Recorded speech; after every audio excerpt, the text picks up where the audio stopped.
Okay, I think we're live now. All right. So I'm going to call back to order the October 7th, 2021 meeting of the school committee, and we will begin with the Pledge of Allegiance. I pledge allegiance to the flag of the United States of America and to the republic for which it stands, one nation, under God, indivisible, with liberty and justice for all.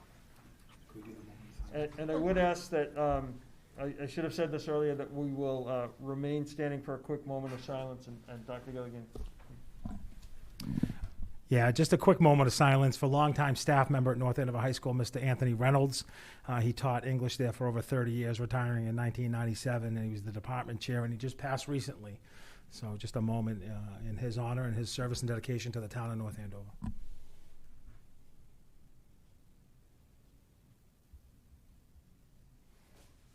Thank you. All right, I would just like to remind people that the meeting is being recorded. If you do have a cell or mobile device, please silence it. And we will begin with public comments. There are none from the phone. I think there was one from the phone who said that they would be in person. Is that correct? Perhaps. Okay. That's correct. All right. Any public comment?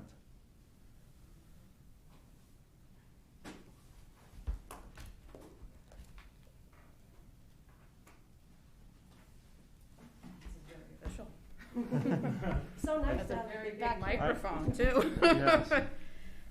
And just please start with your name and address. Yep. Rebecca Strong, 657 Forest Street. Good evening, and thank you for allowing my public comment. A great deal has transpired since the start of the school year, and I'd like to discuss one item that is particularly time sensitive. On September 27th, DESE and the Mass Board of Health delayed the unmasking of students and staff until November 1st for those who attend schools with an 80% or greater vaccination rate. The letter also indicated that districts can complete an attestation from starting on October 15th to allow vaccinated students and staff to no longer be subject to the mask mandate if they've met the 80% vaccination rate within the individual schools. People in town are mad about this, and rightly so. I would be too if I had a vaccine-eligible child and had them step in line and receive their vaccine for the greater good so they could get unmasked and get back to normal once that magical 80% was reached. As if getting vaccinated is the proverbial golden ticket or silver bullet to get us all out of this mess. Forget about natural immunity and the medical, religious, or ideological reasons why many students cannot or will not get vaccinated. I'd like to shed some light on the reasoning for the letter of delay. As stated in a recent Boston Globe article, Dr. Cheryl Doran, the infection disease physician and epidemiologist who has been advising the State Board of Health and DESE on decisions regarding the masking in schools, said that the plan to extend universal masking makes sense, although not for scientific reasons. Dr. Doran further stated that the delay is needed to provide a level of comfort to ease the anxiety of people in the school buildings and their families. We need a little more time for people to see and feel it's safe, and we don't have an out-of-control outbreak situation. So instead of making the decision based on data analysis, the Board of Health and DESE is extending the masking mandate based on what? Feelings? How much longer do we need to wait? Let's do some number crunching and really look at the data. I've taken the liberty of pulling together analysis based on expanded local COVID data that has been put together by our local Board of Health over the past 5 weeks. I'm also including in a handout some state-level information that has been compiled using the mass.gov COVID data dashboard data.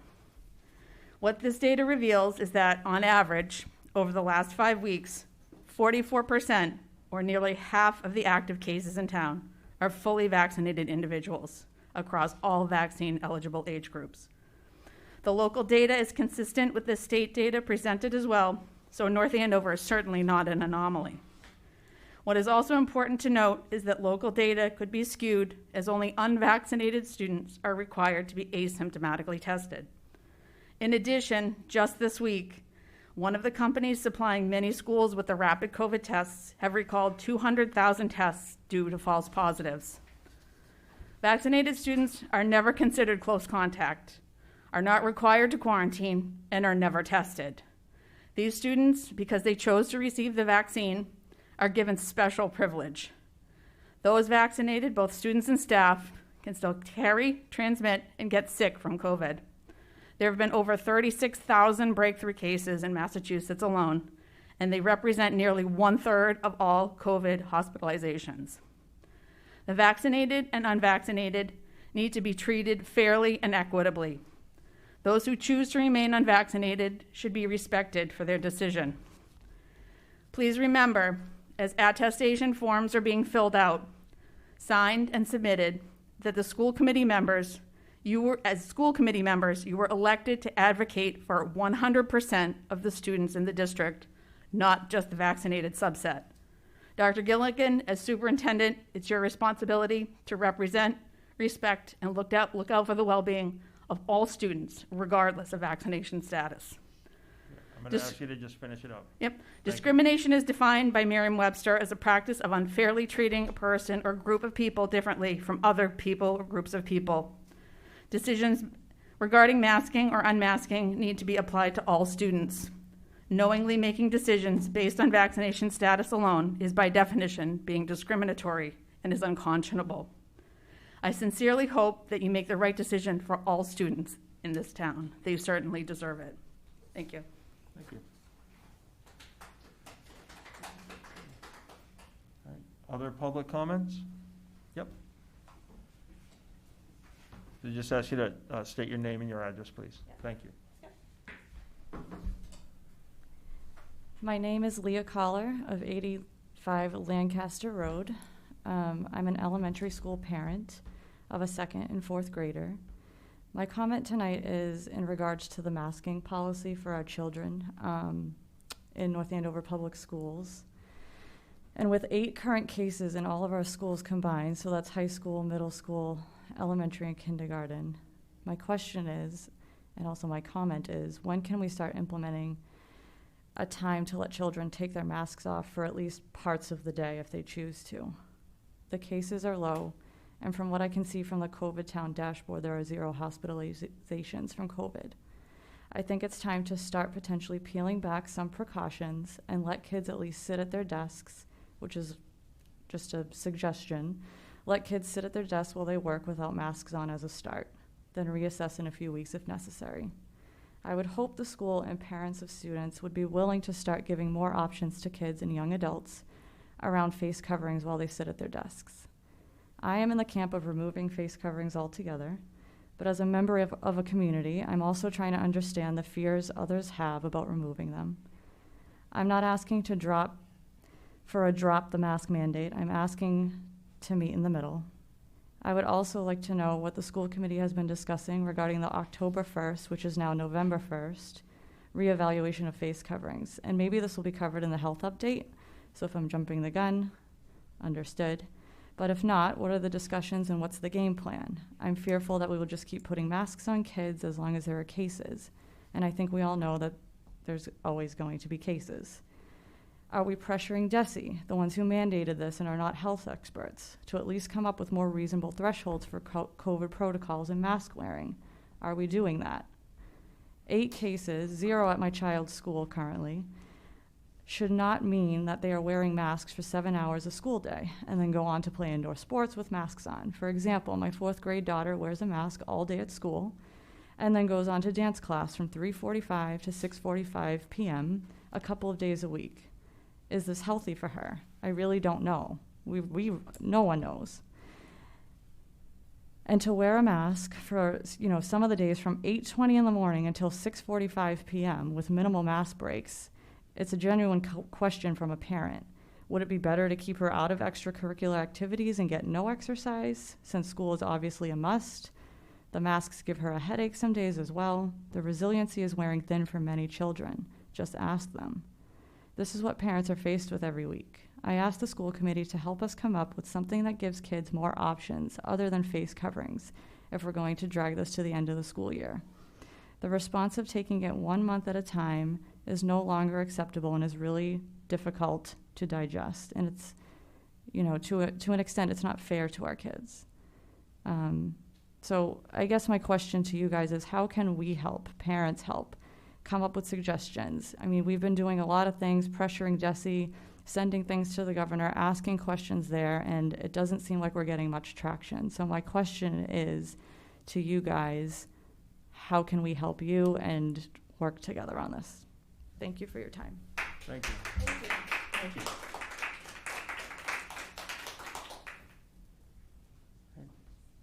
Other questions from the public? Yep, come on up, Kevin. We haven't had a public in a long time, so it's. What's that? So we haven't had a public in a long time, so it's good. Yes.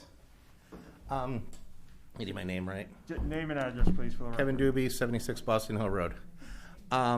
Two questions. One question specifically, and I apologize, I have to leave for another meeting. You may be covering this later. I know there's the vaccine clinics coming up. Are they going to be using Pfizer, or do we know? The reason I ask is that several countries now are suspending the use of Moderna in people under the age of 30 because of risks. I think Sweden, Denmark, and Finland, within the past 2 days, have all suspended the use of Moderna. Additionally, Pfizer is the only vaccine that's actually fully FDA approved in the United States at this point in time. So if we're going to hold those clinics, I believe they should be using the Pfizer vaccine. That's pretty much my comment and quote, and I don't know if that's already planned or not. Yeah, I mean, I think it is planned in the health update, but I don't think we're able to give anything other than Pfizer. Right. That's the only Oh, one. so it is required. Yeah, Okay. that's the only one that is approved for, at this point, 12 and up. Okay, so that does answer that question. Great, thank you. The other question, and noting that a lot of people are talking about masks, I was at the Topsfield Fair today. Allegedly, there's mask mandate inside buildings. Less than half of the people, and I'm including law enforcement staff, guests, etc., were wearing masks.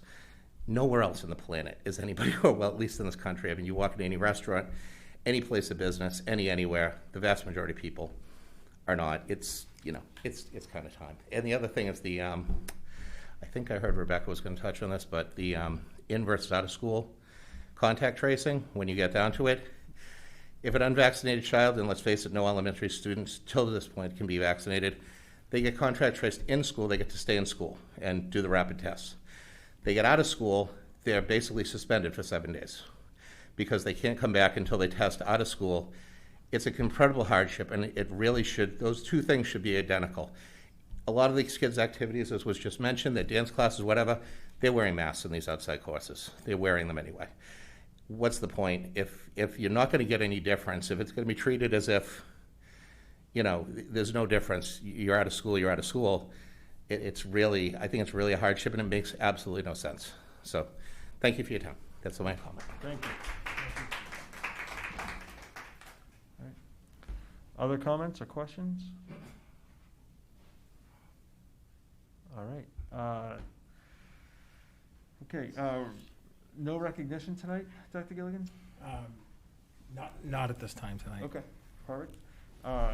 You know what? I was looking over there thinking that Mrs. Picard was not visible, but she's behind me. I know. Let me get Mrs. Picard on this. I should have felt like she was peering over my shoulder. All right, so we will move on to the consent agenda for the meeting of September 23rd, 2021.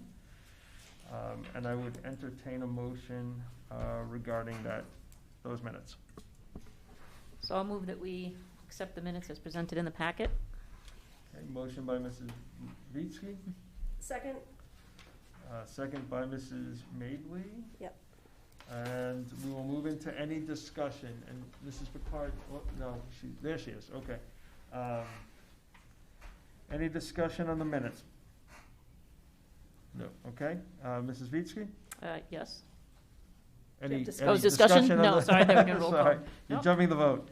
Mrs. Bailey? I just have one thing I'd like to have added when we're talking about the vote on the school capacity study for 1A. We did discuss how we wanted to make sure that the Brad Street renovation or addition was on there, and I just want that noted in the minutes. Okay. I can't find it yet. Because there was an amendment kind of made to that, or just to make sure that it was accurate, so. Correct. Is that agreeable, Mrs. Picard? Mrs. Beatsky? Yes. All right, Mrs. Mably, yes? Mhm. All right, so I'll now call for a vote on the minutes of September 23rd, 2021. Mrs. Picard? Yes. Mrs. Beatsky? Yes. Mrs. Mably? Yes. And the chair votes yes, so 4-0. And I should note that, I didn't say this at the beginning, Mrs. Petrowski actually has a conflict, but should be joining, I would anticipate probably in another 15 minutes or so. All right, okay, so moving on, we will jump to the students. Ethan, I see you, and Lindsay, I see you as well, so I don't know who's kicking us off tonight. All right, hello. I know you're probably very interested in what's happening with the trimester to semester switch, but we're going over it with Mr. Jackson, and he's overlooking it at the moment. So it is postponed again. I'm so sorry about that, but it will be sent out to students on the principal update on Sunday.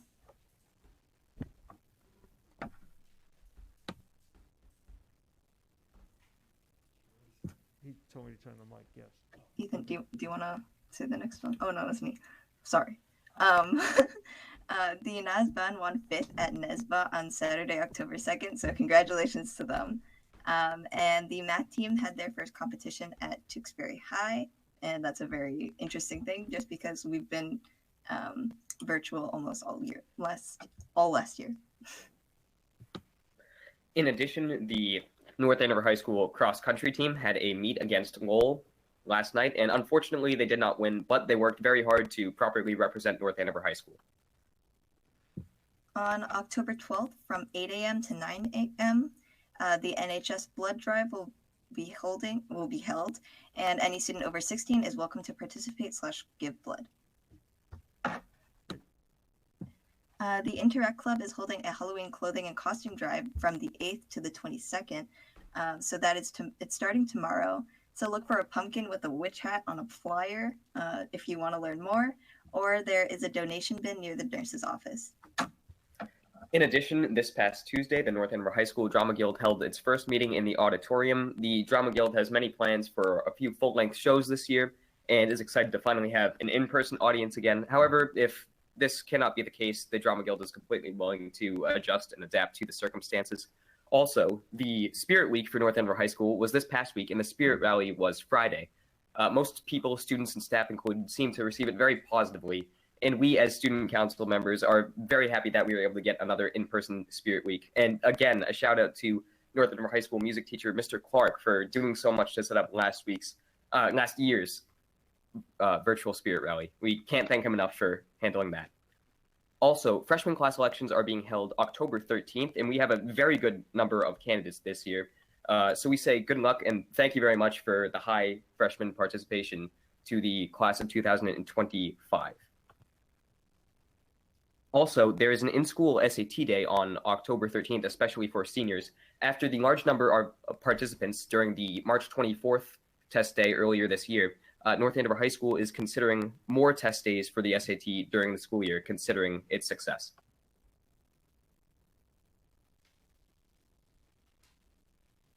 In addition, I'd like to add that 8th grade night is tomorrow, especially for the North Andover Middle School 8th graders who are involved in music. The 8th grade choirs are singing with the North Andover High School choirs for the national anthem tomorrow night. And in addition, the 8th grade band will be playing with the North Andover High School band at the football game. There's also a club that we'd like to highlight, the NAS Students Against Destructive Decisions Club, run by President Anna Lyons. It's an attempt to raise awareness around personal safety, substance abuse, and mental health, which are all extremely important, especially coming out of that COVID virtual year. In addition, the Spanish, French, and German honor societies are inducting their new senior members this coming week. They're sending out invitations and having an induction ceremony later next week. And just as more information, credit reduction details are to be found in Principal Jackson's update on September 26th. So if you have any questions about that, or you have a student or child, then you can find it there.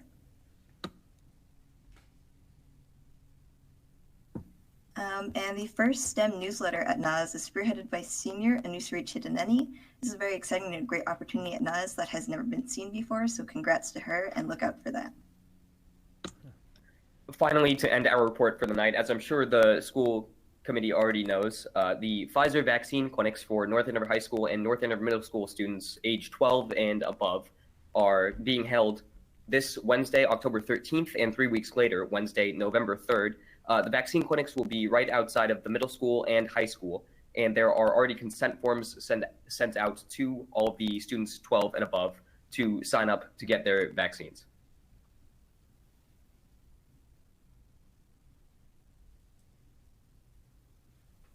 Just to make it clear, sorry, that is the end of our. Okay. Thank you. I was kind of waiting. Great job, great job.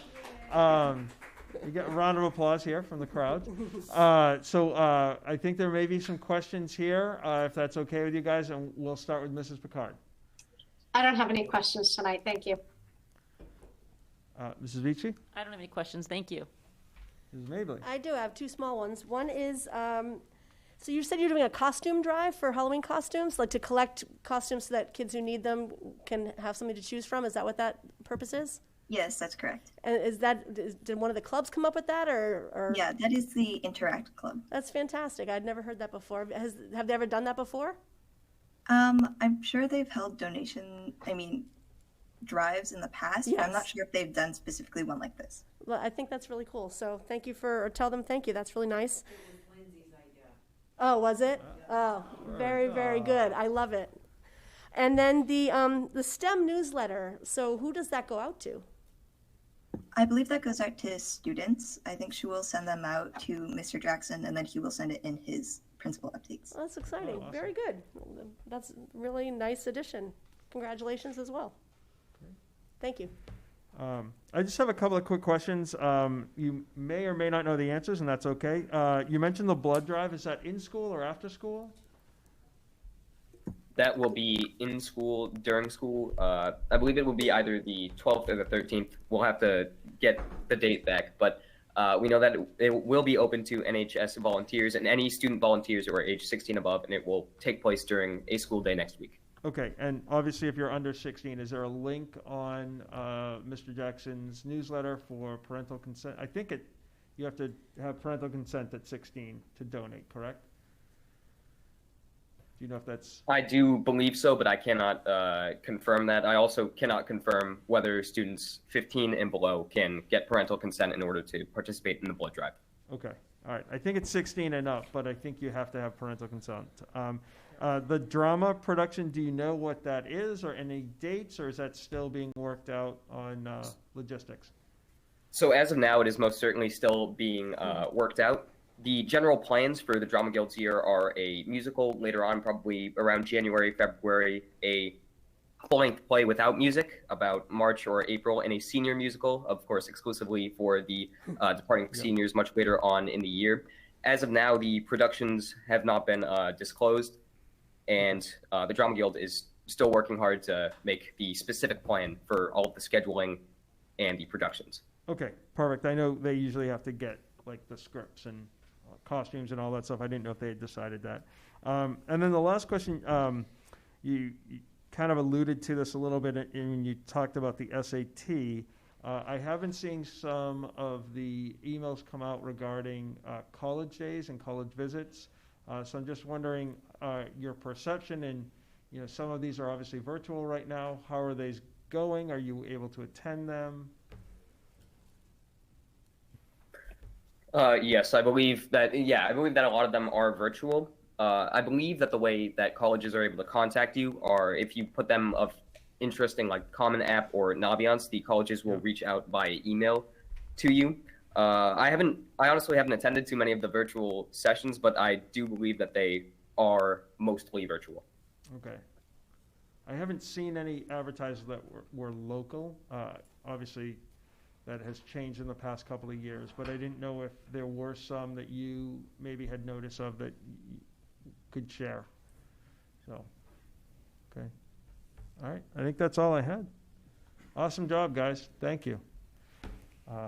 Anything, Thank Dr. you. Gilligan? No, thank you. Just a great report, and really terrific report. I was at the band competition Saturday. It was a blast. And I think it's important at the cross-country meet. Lowell has won, I think, 110 straight meets in North Andover. A great effort. So thanks for that report, along with everything else. All right. All right. As always, guys, you're welcome to stay. We won't be offended if you start the homework or your common apps. All right. Dr. Gilligan.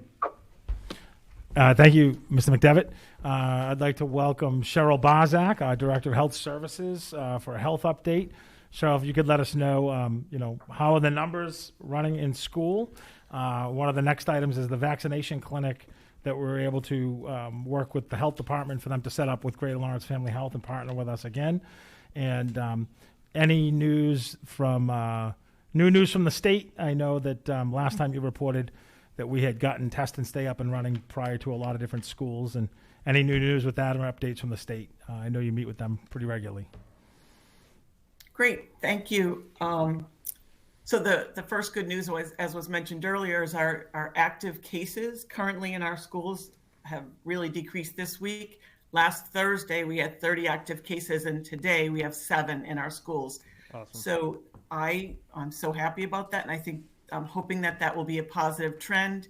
And of course, we can make decisions based on that. This is the first time we've seen this decrease. We report every Wednesday to DESE, and weekly new positive cases in our district have run 15, 17, 19, 16, like new weekly cases, whereas this past week, there were just 5. So that's, I think that's promising and great news. That the numbers in the town have also decreased. They haven't posted them yet today, but Brian, I met with this morning and did tell me that they have decreased from the 105 or so that they've been having. So he said that would be posted tomorrow morning. The Test and Stay, we continue to have that in our schools. I think that's a fabulous program because it certainly keeps our students in school. Again, this week with the lower number of cases, instead of having 30 or 40 students in Test and Stay, this week we had only 7, so that's great. We are having more symptomatic testing. Again, another opportunity that we can keep our students in school when it's not a COVID case, especially while we have allergies and colds that are starting to happen right now. So we continue to have both of those programs up and running. The students already talked about the vaccine clinic, which is great. That'll be starting next week. And that's all I can think of. DESE, we did talk about other programs that might be able to qualify for the Test and Stay, and they were supposed to talk about that in today's webinar, but they said they didn't have all the information they needed and that we would discuss it next week in the webinar. They're collecting, statewide information as well, and that they will post tomorrow from all of the schools in the state. All right. Any questions? So, Ms. Picard, any questions? Not at this time. I might formulate a question as you go through, but I'll let you know if I do. I feel like I have something, but it's not quite formed. Okay. All right. Mrs. Beatty? Yeah, since the beginning of the Test and Stay program, how many of those, like percentage-wise, rough figure, came back negative, meaning the kids could stay in school? Test and Stay, all of them were negative. Oh, wow. Okay. Great. Yes. Awesome. Thanks. All right. Mrs. Yeah, which to me, our mitigation strategies are something's working because we're not having close contacts in the schools right now in our community. Other communities are seeing it. I was curious about that, but in ours, they have all been negative, and that's so far we've done 112 students, 5 days, so over 500 tests have all been negative. So we've been able to keep 112 students in school. Yes. Great. Some of our symptomatic testing has been positive, but you would expect that, someone with symptoms. Okay. Mrs. Mabler? Yeah, and so related to that, I just totally lost my train of thought. Yeah, I know what it is. So you had alluded, I think at the last meeting, that there was a little bit of supply challenges with getting those Test and Stay tests as well as the symptoms tests. Are we able to get all the supplies that you need? Yes, so I think it was alluded that other communities are having some struggles, but we ordered quite a bit right at the beginning. And each week I submit for more to be shipped, and so we have plenty. And can you reiterate why we are only able to test the people who are contact traced within, because actually the question even came up, the contact traced within school versus from outside? I know that you've gone over this before, but could you reiterate that? That's DESI's protocol, and we have we've continued to ask that question, and it's explained as that it's a more controlled environment. We know that they have teachers watching them. We know that they're sitting 3 feet. We know that they're wearing their masks. We know that they're washing their hands. We know we have air quality measures, and so because of that controlled environment, that's why even though they're a close contact, their risk level is much lower. Whereas outside of school, if you're in a home and you're sitting on a couch watching TV, you wouldn't have masks on if you had a birthday party or things like that. And that's the explanation of why only in-school contacts can be used with the test and stay.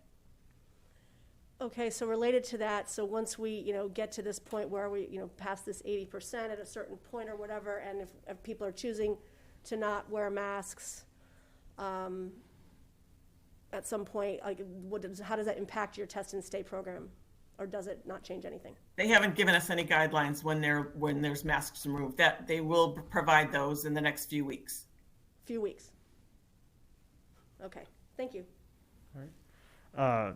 So I just have one quick question. I don't know if you can answer it or not. You may have some hidden knowledge or breaking news, but I did see earlier, I think today, that it looked like Pfizer was applying for, I think it was 5 to 11.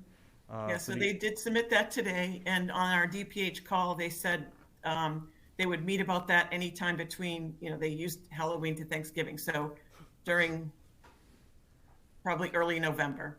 So when you say that, are you, mid-November. based on kind of what you're hearing at this point, is that when students would first become eligible to start getting shots somewhere towards that Halloween timeframe, or are we talking a little bit closer? I think a little bit after.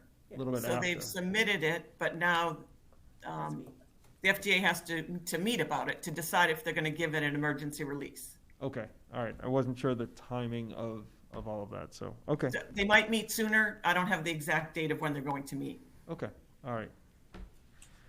Mr. Perfect. McDevitt? Yes, sorry. So I've come up with a little bit of questions. My first question is, are these tests administered by self-swab, or is somebody having to swab the students? So that's a great question. Currently, or the protocol always has been that the nurse does the swabbing. And that's how we're going to continue to do it. Today in the webinar, DESI is allowing, if you train the students to do the swabbing themselves, they can do that. The nurse has to, put it into the folder to do the measurement. That was just changed today as of, the 7th of October. And would that change our capacity to do testing if there were, do we have enough capacity to do the testing that we want to do now? Well, sure, because as I said earlier, we only have 7 right now students. When we had 30, students, we still were able to do it. It was busy, but we were able to do it. And self-swab, wouldn't it make it a little bit less cumbersome for the nurse, or not? Well, I think you still have to watch them do it. It's it's a very quick procedure. It's 5 swabs on each side, and it goes, and then they go back to class. They don't even have to wait the 15 minutes because they're already in school. And then if the test is positive, we would come get them. But again, we've had all negative tests. Okay, and we are not doing any testing of students that are vaccinated. And is that also part of the DESI protocol? That's the DESI protocol. If they're symptomatic, we will test them. Okay, but not for the test and stay, only for the symptomatic testing. Correct. Okay, and is there any capacity that we have to do testing outside of the DESI testing kits? So is there any way that we would move beyond the DESI protocols, I guess is my question. I'm not sure I understand. I don't think we would move outside right now. Okay, thank you. Thank you, Mr. McDevitt. Okay. All right. Thank you very much. All right. That sounded very. I know. As I said it, not intentional. All right, back to you, Dr. Gillian. I think next is snow days. Yeah, so obviously, thank you, Cheryl. I'd just like to point out, I think, really appreciate the work Cheryl does. She, like a lot of the questions that families have and parents have, that's what school districts are asking of the state on a weekly basis at their meetings. Snow days. So I haven't had to call a snow day in a while. And a long time ago, snow days used to be one of the most stressful things to do a few years back. And we haven't had them in a while. But at this time, snow days are back. There is, remote learning is not an option for snow days. The state has, said if we miss a day of school, we'll have to, make that up. And I just want to remind folks that typically I'm on the phone. I'd like to make the call if we can the night before, but that's not always possible with Mother Nature. But I always think about families and their planning and working families and parents. But at the same time, if we can have school and at times right, sometimes it does have to be a morning call. As soon as I do know, I typically tweet it, but it's also on all of the major news stations. And we like to make that call typically by 5:45 a.m. So I do know that some people say that that's too early when they get the call at 5:45, and others say it's too late. But I am typically on the phone with the Andover superintendent, and then in contact with the local superintendents, the North Andover DPW, the police department, public safety, to make the best decision. And I just want to remind folks that, there's the possibility of canceling school. And in North Andover, it's not always snow. We've had ice storms. I think 1 October we were out for 3 days straight. We've had no power. And then last but not least, we also have, we've had delays, 2-hour delays. I know that one thing that we have not done, just as a reminder, is we typically haven't dismissed early unless we announce that the day before in anticipation of a snowstorm. That has not been very successful in districts that have done it, and I think the last time we did it was probably well over a decade ago. Lorene was probably principal at the time. It's a challenge, particularly if it's bad weather and people are trying to get from Boston and other places to pick up kids. Just, snow days are back, and I'll keep you posted. If anything changes with the state, I'll let you know. Yes. Oh, sorry. That's Andrew's job to ask. Yes, Mrs. Picard. Yes, on the attached document, on the linked document, it says the news channels will have modified their school closing listing to include remote learning day on their website at the bottom. Does that need to be edited out of here, or is that that's an absolute there in case it happens? Absolutely needs to be edited out of there, so we'll make sure we do that. Okay, thank you. And I apologize for that. All right. Mrs. Beachy? No questions? Mrs. Maven? No questions? I'll just say quickly, I think whatever it was, probably 3-4 years ago when we came with Beyond the Classroom, and the possibility of not having snow days and kind of doing that with an effort to kind of get out of school a little bit earlier. Couple of quick things. I think we heard from the community that they wanted to end in June earlier, which is why we had a couple of days start prior to Labor Day. And at the time, there was kind of it'll be fun to be remote and have this kind of remote work. I think we'd rather not be remote and have the students in school. And I think for the mental health, just the ability to have that snow day is great. I would just say, you mentioned the phone calls at roughly 5:45. Where do you pull those phone numbers from? Because I know people have said, I did not receive that call. I know our house rings like every phone multiple times. But where is that? Is that Power School? Power School. So yeah, School Messenger pulls from Power School. Okay, and is there a separate field that needs to be updated in there? It's the I can check on that and we can make sure we send it out, but it's just typically the demographic or the contact field. Okay. All right. I do know there's a few folks. One of the challenges, there's a few folks that ask to be taken off just for snow days, and we don't have the ability to take off for snow days and keep you on for other items. Okay, all right, perfect. And I know you tweeted out as well, so, okay, awesome, thank you. Now, are you doing the DESI update, or is that, I'm sorry, the MCAS update? Well, just the MSBA update. Oh, I'm sorry, I skipped over that one, MSBA. So Thank you. there's not a link. I just wanted to say that we'll have more information out next week. But as the school committee voted a recommendation to go on to the town manager for Facilities Master Plan Phase 2 with several projects for that committee to decide. We also continue to submit applications to the MSBA.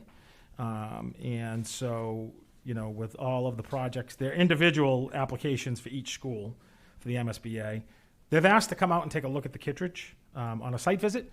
This by no means means that we're in the program, in the queue, have been invited to participate. It just means they want more information. So it's a good step, and they'll be coming out, to meet. Week of the 18th, I think. Yeah, the week of the 18th. Myself, the town manager, Dr. Mealy, some folks, but they're going to bring, some of their senior engineers, architects, and it's really gathering more information for them. Much like, I think it was probably Dr. Price was here at the time. They had come out and taken a walk through of the middle school. Yeah, Correct. some of that. Yep. Mhm. So once they've done well, let me ask, anyone else have questions, Mrs. Picard? Nope, you can keep going. Okay, so just a quick question. So we obviously did a walkthrough at the middle school a number of years ago. We're going to do our first walkthrough at Kittredge. Does that mean, I know we've applied for the middle school, I think it was last, April or May. Are we still kind of in the queue and just waiting? I think we usually hear somewhere in the November, December timeline of next step. So they only do one walkthrough, is that correct? Yeah, so they had done one at the middle school. We continue to submit that application.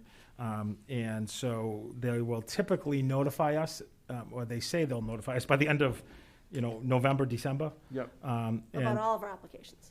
About all applications. As you know, some years we haven't been notified till mid-spring. I think last year they had us post to put applications in, and then we didn't get the information on that we weren't selected until a couple weeks after that. So it has varied. MSBA, the Massachusetts School Building Authority, has said there will be earlier decisions this year, so hopefully we'll know. And it's, as we've mentioned a few times, I think, it often takes 6-7 times each to get into a queue. But this is a good step, and I'm looking forward to them coming out. Okay, perfect. All right, we'll roll next into the MCAS. Great. So just quickly, the MCAS results for the year have come in. Obviously, we know last year was modified. The year before, they did not have MCAS. In the few years prior to that, MCAS had just become a new test. They had tried out PARC, and North Andover. We stayed with MCAS testing to stay consistent, for a couple years, but we're only probably about 20% of the state did that, and they were testing PARC. But the state has sent us the scores. We'll be sending them home with a letter from the commissioner and a letter from each school principal and myself. And what the department is seeing across the entire state is they release these scores to districts throughout the state. Results statewide have shown that many more students had gaps in some of their knowledge of math, and to a lesser extent, English language arts, compared to students in the same grades before COVID-19 hit, and that fewer students met or exceeded grade level expectations. North Andover MCAS data, we're analyzing it now, district-wide results, district-wide school-based teams, and we'll continue to examine it carefully so that we can use the information in our grade level and department level data meetings, along with internal student assessment data to continue to inform our instruction, and intervention and differentiated work with students. So families will be getting those reports next week. They'll be coming home. And just to be clear, the state puts out a report card on schools every year, typically. But with no test last year, with this year, they're not doing an accountability report card because they can't based on the changes of the test. We'll stick with the 2021 designation sticks with our most recent one. which is substantial progress towards meeting our targets, which is a good thing. And the link to the agenda, just to highlight, I put in the grades 3 through 8 ELA and math, and it just shows how North Andover did versus the state, and we're ahead of the state in both those, and same with ELA and math in grade 10. So just a quick little snapshot. There's a lot of work to be done. We'll be back in front of the committee with more details, but wanted to let parents know that there'll be a letter coming home from the commissioner with their individual results. And, the trends across the state are very similar and the same. And I think if you recall, when they changed the scoring system and the grades last time, there were a lot of folks that went from proficient to kind of that, partially meets. Mm-hmm. So we'll keep you posted on that. All right. Anything from the committee? Just kind of look around the room. No? Okay. All right. So next, I'd like to introduce is our Human Resource Director on the line, Greg T. Landry. I see him. I am. I wish my camera were working. I have some technical difficulties happening right now, but you get to see my face when I still had some hair on my head. So I like to reminisce about those days. So that's what I'm looking at too. But nice to be with you all tonight. So Greg is going to talk about tonight, and I don't know if Amy maybe wants to add anything about professional teacher status and our Hall of Fame ceremony. And I would just say we were lucky this year to kick off the school year with Ray Grady, last year's inductee, giving a speech to our teachers at opening day in person. It was pretty special. So I'll turn it over to Greg, and Helen, if you can click on the link, would be great. Thanks, Gilly. So we have a nice event scheduled for later this month on October 27th at 6:30 at the North Andover High School Auditorium. That event will include the induction of a retired educator into the Hall of Fame. And I think you all do the voting for that. And we'll also recognize 29 teachers and other staff who are earning professional teacher status across our 8 schools. Principals right now are in the process of preparing a video to call out these special staff for their great work over their first 3 years in North Andover. And that video will be shown at the event. And these 29 staff are teachers, nurses, speech and language pathologists, and adjustment counselors this year. And all 8 schools have representation. The public is invited to this event. Again, it's October 27th. That's a Wednesday at 6:30 in the evening. And the public's invited along with the families of our Hall of Fame inductee and PTS families. I want to say big thanks go out to North Andover Camp for working with us again to produce another video that can be shared. What's important to me is that those who can't attend that night also get to share in the excitement of it all, really. So we get to share the video with the greater North Andover community to celebrate our staff.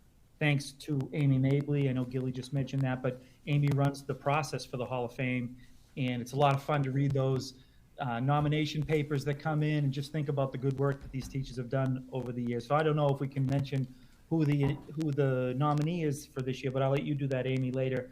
So thank you to you. Thank you to a couple of other people. Kathleen Keenan at Stevens Library loves to host this event, but I think we're expecting that the turnout's going to be pretty high this year, so we had to go with a bigger space.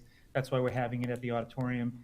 And we also checked out the Historical Society, and Brian Howard over there, he was more than willing to let us come in and use their space, but I think we would overshoot what their capacity numbers are too. So just some great people involved in this event. I'm really excited about it. So we're on the move and we're making it happen so that it'll be very special for the people who are recognized that night.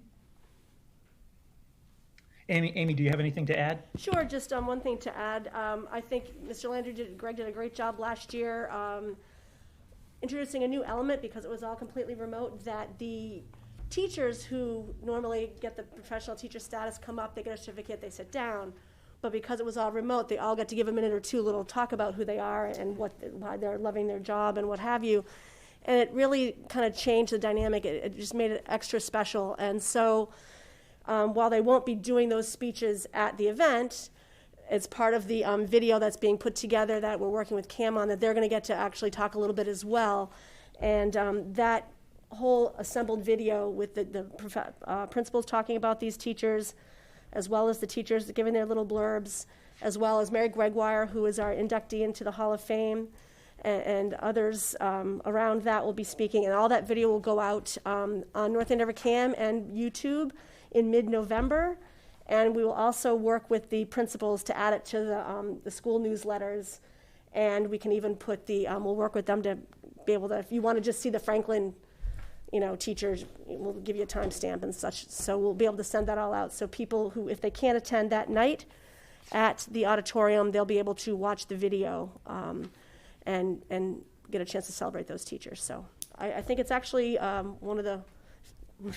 decent win that came out of having to do things differently. I agree. Thank you for adding that, Amy. Awesome. Thank you for your hard work and that of the It's fun. committee as well. I know it's always tough to kind of go through those applications. So. Yeah. I actually communicated with Mary Gregoire today. She's very excited to record her thing, Greg, so I'll call you tomorrow. All right. Awesome. Thanks, Amy. All right. Great, so that would conclude the Yep. superintendent's report. No, we've got Oh, North Andover excuse me. Reed. Sorry. Miss Marks, I apologize. It's okay. Really important one, and I saw a very excited head of the Stevens Memorial Library stop by today. So Yes, we have been meeting regularly, so good evening. Just quickly, we will again have North Andover Reads this year, and that is a collaboration between the Stevens Memorial Library and the North Andover Public Schools. Our theme this year is First Neighbors, Still Neighbors, the study and reading of Indigenous cultures and people. So as we have for the past, I think, 6 or 7 years now, we've been doing this. We will have books available at the library and the school libraries. We'll do some read-alouds. We have some high school students this year who will do some of the read-alouds of the younger elementary level books, and those will be able to be accessed virtually on the website. Some of our high school classes, our 10th grade English classes, are going to be doing some reading of The Firekeeper's Daughter. We have art teachers involved. A couple years ago, we did a celebration for Veterans Day, and we did the huge Poppies project that was exhibited at the Stevens, which is beautiful. And one of our middle school art teachers, Sarah Tompkins, also helped us with a huge banner that we all marched in the parade with. And Sarah is going to help again this year, so she's doing a wings project, which should be really pretty cool. And all of our elementary art teachers are doing an art project based on the Three Sisters, and that will be installed at the library again this year. The library will sponsor some speakers, and those will be up on the website. We also are doing something a little different this year. We're going to have 2 cooking shows on CAM. So a member of Stevens has already taped hers, and I watched it today, and she is doing the Three Sisters MASH. So that was really interesting. And one of our high school programs is going to, one of the books that we're recommending for our elementary students is called Fry Bread. And our high school program is going to go down to the studio, and they are going to teach us all how to make fry bread, and that will be available on CAM. You don't have to watch it at the time they tape it. Awesome. We are working on an author visit, as we have many of the years that we have done this. We are currently speaking to Aragon Starr. She's a singer, an actor, a playwright, and a comic book writer. So we're looking at a little different slant, some of the graphic novels for students. That is also co-sponsored for a number of years, and Massachusetts Cultural Council has helped us in this endeavor. So they are helping us, again, with the sponsorship of the author that we bring in. Brian Sheehy from the history department. You guys have heard a lot about Brian over the years. He is always involved, and he is providing some video talks and also a display at Stevens like he did when we did the celebration of Armistice Day. So the website will be live next week. This will go out to families. It will be on our district website, and it will be updated as we have additional speakers or events to let people know. So I hope everybody enjoys that and is able to catch a little something. It's fantastic. Awesome. Any questions from the committee? Love it. I'll just say, I was going to say love it, but always fantastic. I love to see the collaboration with the Stevens Library and kind of just bringing it into the elementary. And I know all the students really always enjoy reading with the younger students. So I don't remember in the past 10th graders kind of going back and reading with some of the elementary. Is that you're shaking your head? So is that new this year? That's new this year. So the cooking is new this year. So we're always trying some new things and kind of tapping into some teachers that I know who will be willing to participate in different ways. That's how we got the middle school a little more involved with the art, the elementary art teachers, and they're in again. So it's really fun. It's very enjoyable and exciting. Awesome. Hopefully we can get some of the pictures of the artwork that's displayed, and maybe we can have somebody tweet that out or something. Absolutely. Mr. McDevitt, Yes. I think perhaps that one of the reasons that's new this year is because of the change in the high school schedule. Is that correct, Ms. Marks? I don't know that I would say that in particular, but I knew that was one of the things we were hoping with the less rotation in the schedule, that there would be more opportunities for students to be able to make visits to other schools and engage in the community in different ways. They're going to do it as part of their class, but we do have some other things. I've been working with Meg Pinkston at the library. Our elementary librarians are going to be having some high school students helping in the libraries. They've already started that. So we've been reaching out with the change in the schedule that affords students that opportunity for some community service and service within the schools.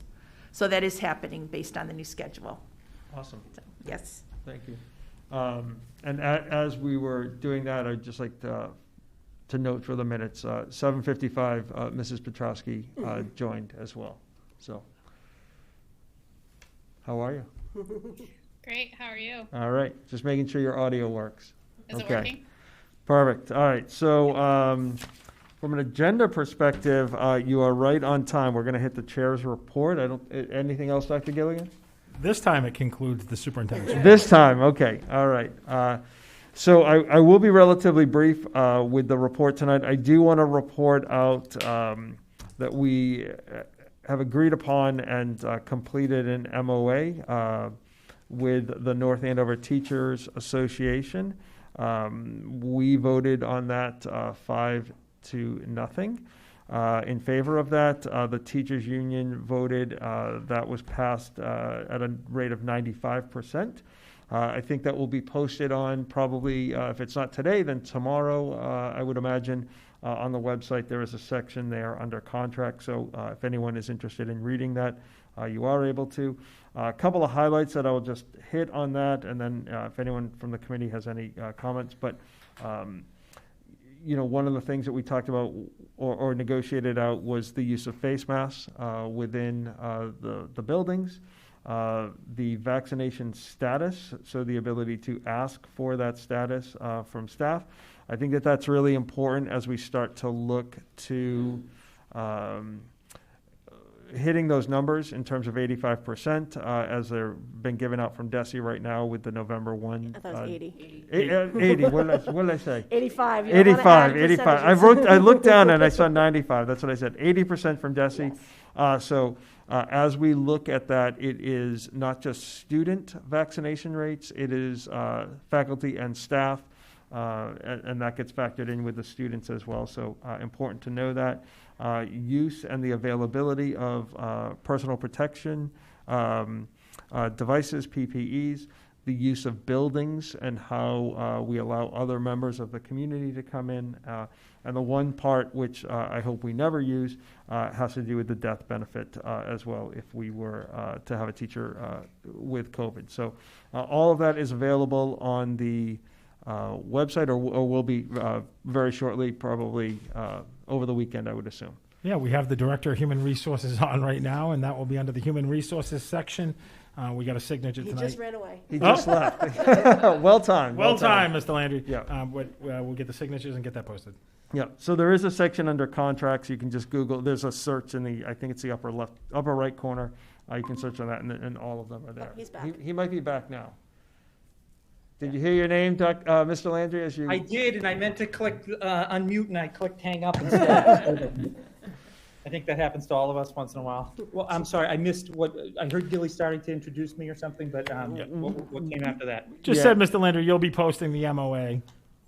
Oh, definitely, yeah, I'll post it with the, I think there's a folder on the website that has agreements and MOAs in it, so we'll get it right in there as soon as possible. Perfect. Okay, awesome. And then I would just move into the school capacity projects. I think we have just a visual in terms of the dates that are here. I don't know, Mrs. Picard, if you're able to share that.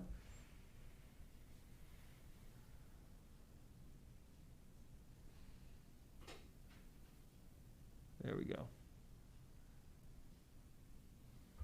Perfect. Okay.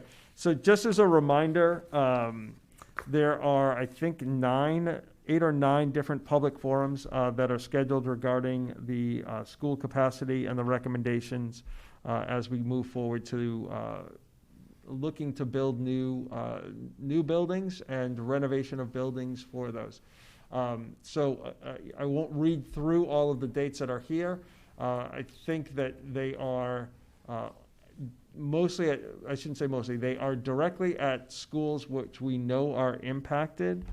There are other schools that are not impacted. For example, the Sargent School is not impacted by this. That's not to say that we will not have a meeting at the Sargent School. We will definitely have some that are broader in terms of their audience that are there. I would anticipate as we get more to the springtime, we will have some that are a little bit more, dare I say, out country for us. But we've kind of hit all of the schools that are directly impacted with that, including the middle school, the senior center. We will be presenting at the select board meeting in early November, the ABECC, and then the youth center as well. And it is not just specific to our potential buildings and expansions. There are a couple of town projects that are included in Facilities Master Plan 2 as well. Attendees for these forums, Dr. Gilligan, do you want to, I know we've got some set people that are there, but. Yeah, it will be, Dr. Mealy, myself, we'll have members from the school committee, the town manager, Melissa Murphy-Rodriguez, Lori Burzlaff, so we'll have different folks, folks from the MVG group, and it really gives us an opportunity to make sure that we ensure the public is aware of the needs in the schools, and to build support around what those needs are. But it's really a first step in the process, and it is a process.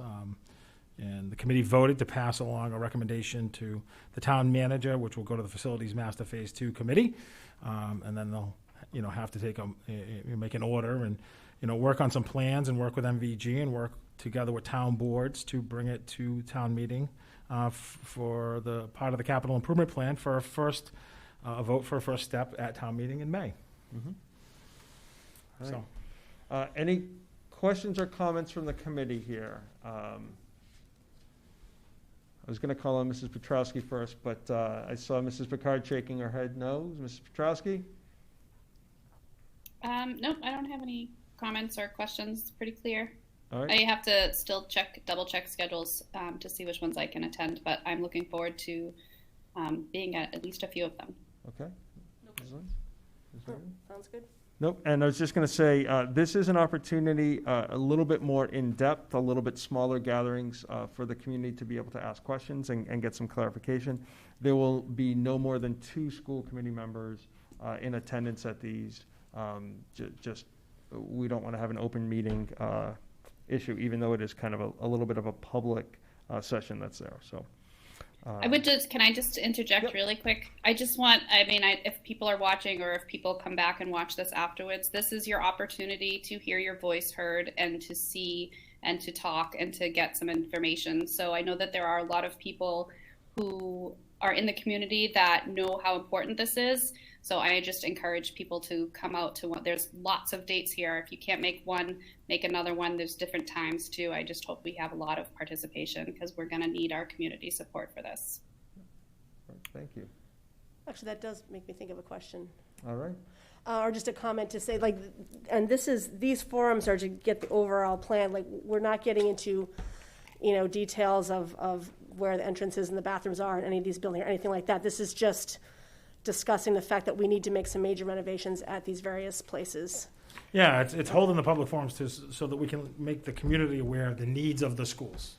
And just like we talked about at the last meeting, those could be space needs, appropriate needs based on special services that may not have existed when a lot of our schools were built years ago. Right, very good. And this is a long-term plan. That's right. This is something that will impact our community for many years to come. And I just, the work of the subcommittee, school capacity subcommittee, was remarkable.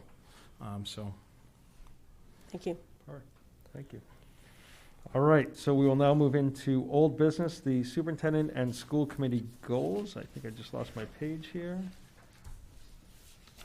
There we go. And I would say this rolls in really nicely, Mr. McDevitt, Chair McDevitt, with really a shared goal, and goal one is collaborating with municipal officials and engaging with residents to ensure appropriate and adequate educational facilities and funding in the future to decrease class sizes and better meet the needs of all of our students. And that district-wide, that's something that we've been working on for many years, and it's good. Although it's a long process and it's a lot of work and a lot of moving parts, it's really good that we have people working together across all facets of the community to do so. The second goal was around student learning, and through discussion with district and our school-based teams, continue to identify and address learning gaps resulting from the pandemic so that we can continue to best meet the needs of our kids. And use that information and data, make informed decisions around instruction. We did ask at the last meeting if any committee members had some suggestions, and I do know Ms. Picard had emailed the chair and I just about possibly changing the word address learning gaps to incomplete learning or unfinished learning, I believe was the term. So thank you, Helen, for that.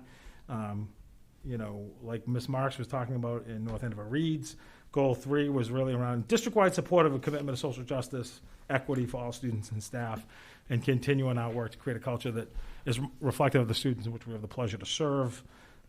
And last but not least, I don't want to be presumptuous, maybe last time I gave the school committee goal, but it's something that we worked on with the chair and the vice chair. Yep. So I don't know if Ms. Mabley or Mr. McDevitt wants to speak to the school committee goal. Mrs. Mabley, you want to? I think I mentioned it last time. I don't know that anything, I was not notified of any changes, but I don't know if this can be part of our discussion here, but this is around communication, like we've talked about over the last couple of years, and some key actions and benchmarks tied to that. And again, really ties back to the shared goal as well, as we need to be continue to engage with all of our people, and it's actually so nice that we get to have people back in this room again. Absolutely. All right, so there we go.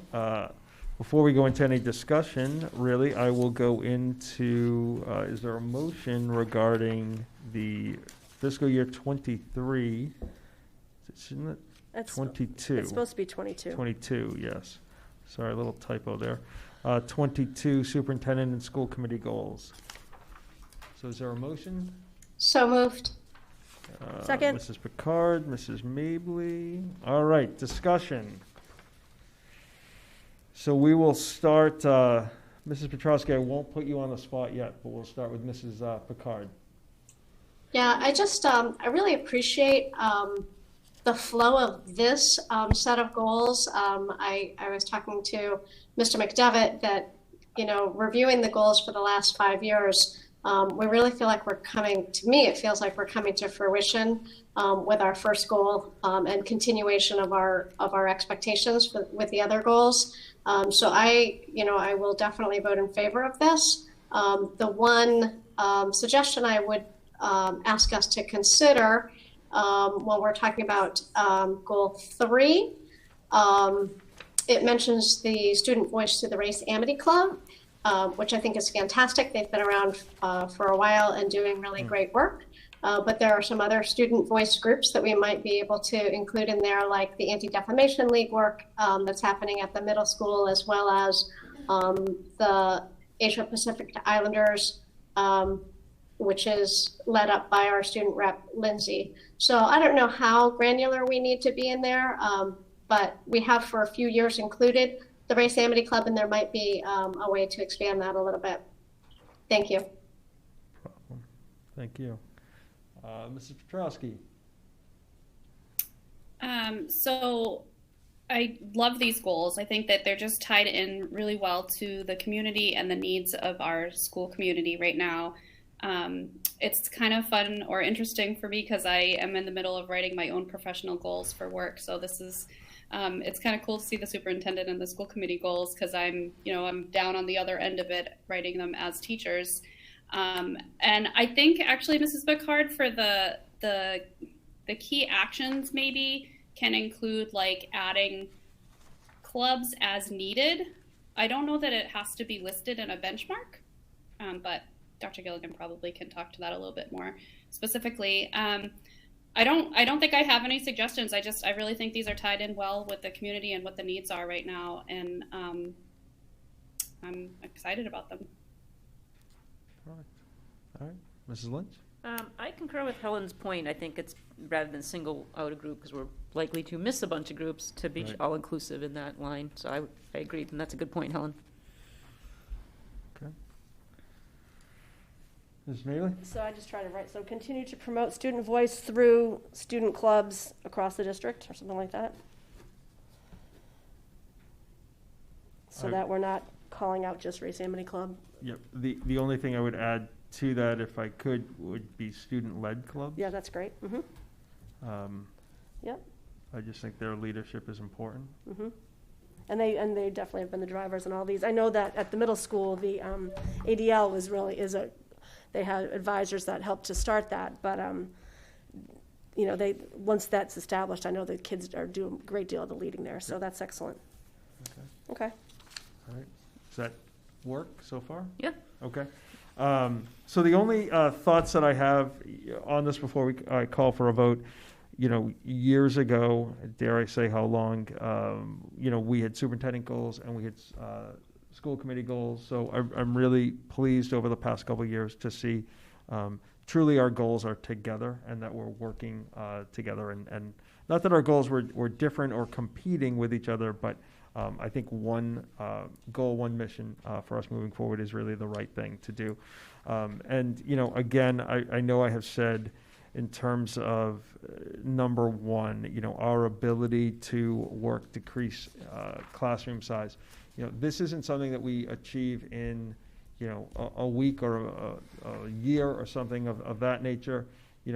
To dramatically impact class size will take the modifications and the renovations of buildings as we have slated. I don't even remember how many years ago the ABECC opened up. 3 years, 4 years?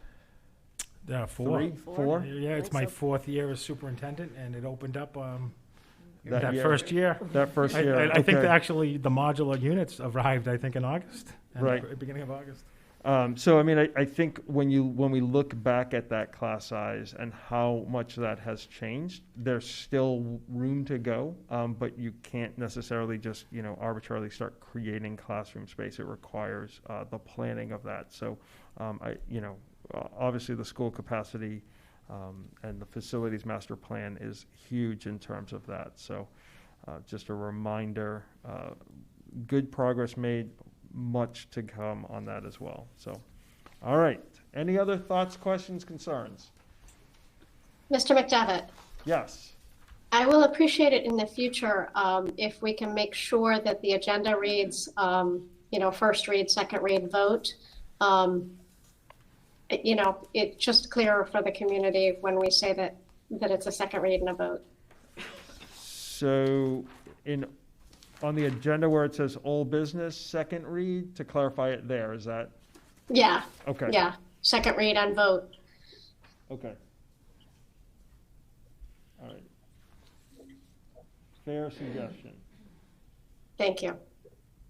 All right, so I will now call for a vote regarding the superintendent and school committee goals for fiscal year 2022. Mr. Chair, if you Yep. don't mind, I'm happy as the superintendent to make that change to continue to promote student voice through student-led clubs. Yep. Okay. As suggested. Okay, perfect. All right. So we had a motion. I will now call for a vote. Mrs. Picard? Yes. Mrs. Petrowski? Yes. Mrs. Vitsky? Yes. Mrs. Mavely? Yes. And the chair votes yes. 5-0. Okay, perfect. All right, we will now move on to overnight field trips. Dr. Gilligan, I think we have a guest speaker. Yeah, so I'm really excited to welcome a colleague of mine from many, many years ago. We worked together and still do, but we used to work a lot, in the same building. And I'll have Ms. Marks talk a little bit here too. But we do have proposed field trips that we put on, some of the big ones, really, the exchanges, et cetera, a couple meetings back. And I think that all of us we're looking to get the most up-to-date health information, all the restrictions, or if there were restrictions. But one thing that was really critical is we don't want anyone to lose money or deposit. And we know last year, there was quite a bit of work in the year before going into some of these trips having to be changed or altered. We're here tonight. Really, the most pressing one coming up would be Spain.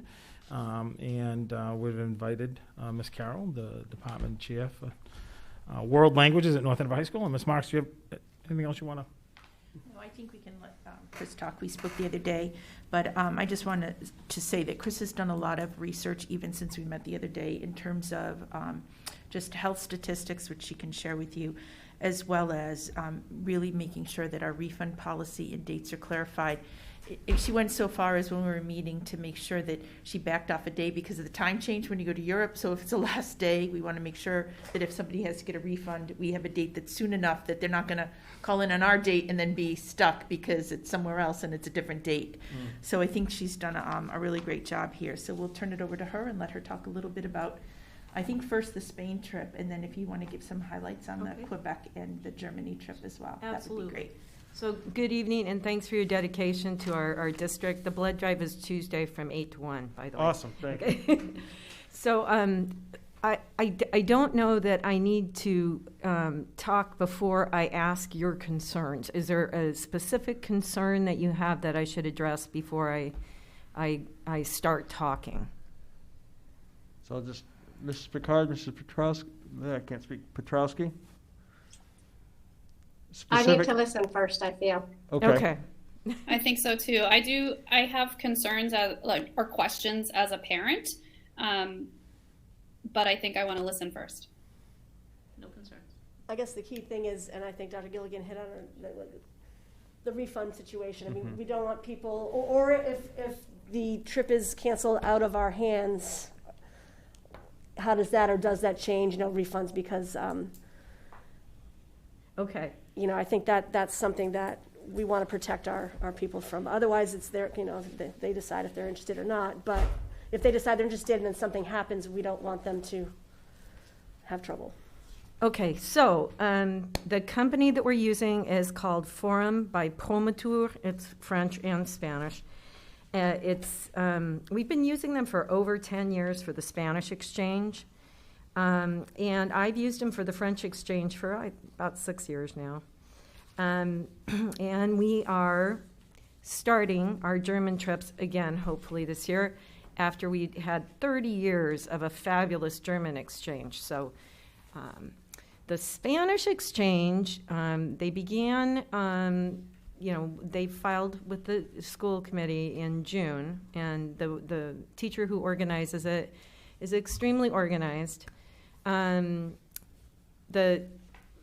next week, we really need to know whether we're canceling the trip by next week in order for parents to have 100% of the money returned. It's a 4-month lag. So 4 months before the trip is scheduled to start, which is February vacation, we need to know if the school district is canceling it for reasons due to COVID.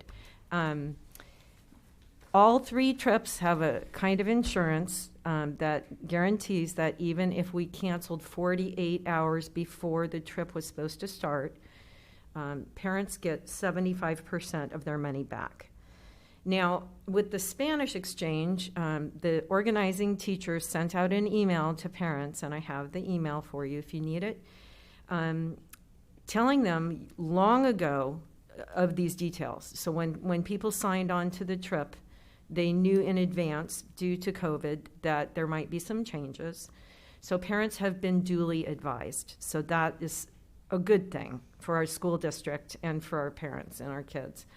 I would say that when I look at graphs, data is data.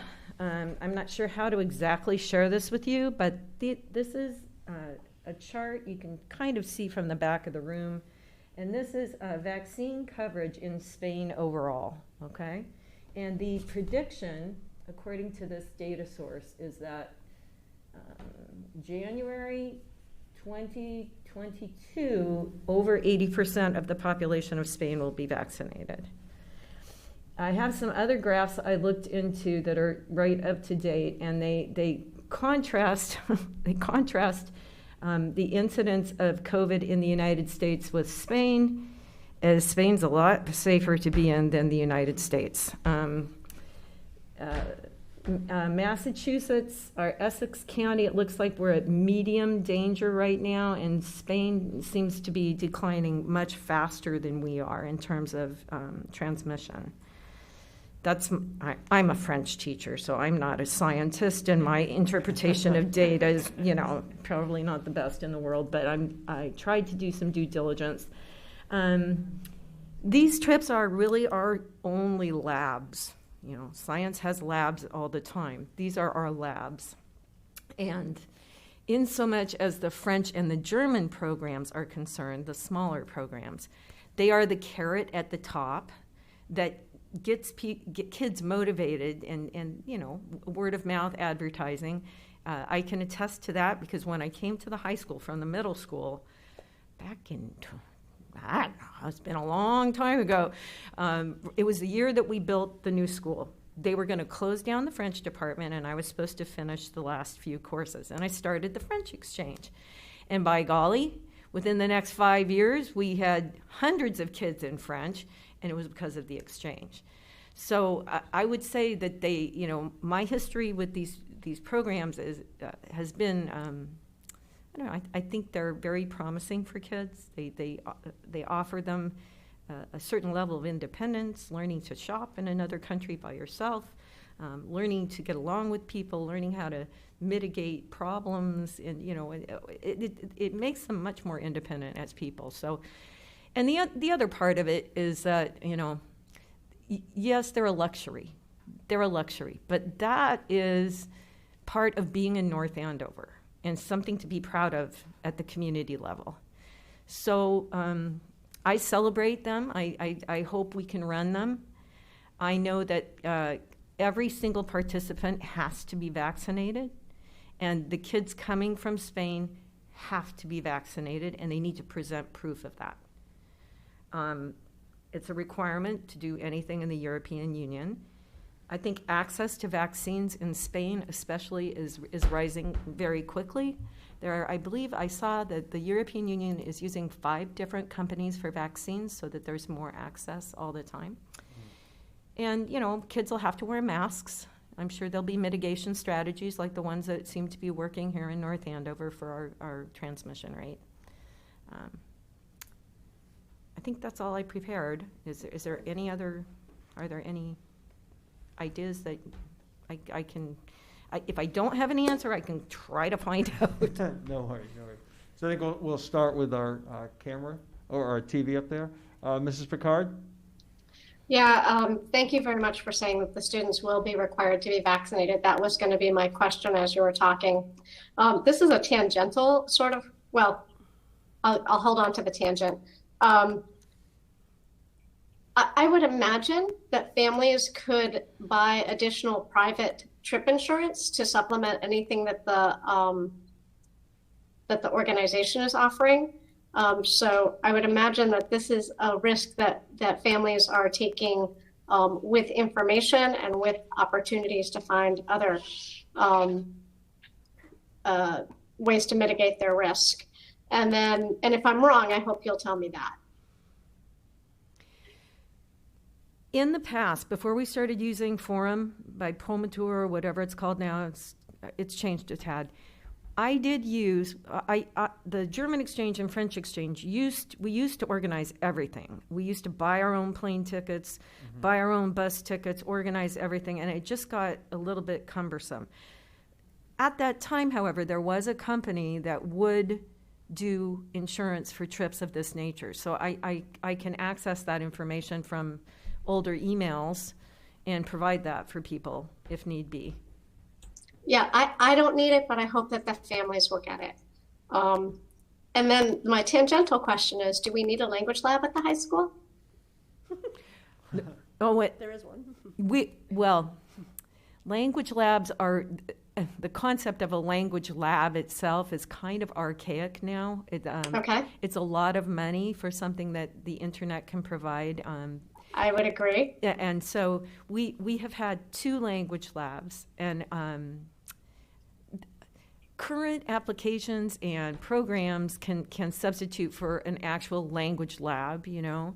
When I was in the Army years ago in the 80s, we had a language lab, and I remember the whole 9 yards. But there are so many rich resources out there now. We don't need a language lab. But when Ms. Picard, when I was referring to our lab, it's like science gets to do their labs every week, right? So they get to see the results of their chemistry experiment or whatever. We don't get to go to the countries. We don't get to really interact one-on-one with native speakers, and that is like a metaphor. It was a metaphor for me. Like, that's our Certainly. lab, you know? Certainly. Yeah, and then I would encourage us that there are many native speakers in our close vicinity that we might want to think about activating. This is not a criticism, and it's just always more opportunities. So I support your trip, and I thank you for those informations. All right, Mrs. Petrowski? Thank you, and thank you for all that information.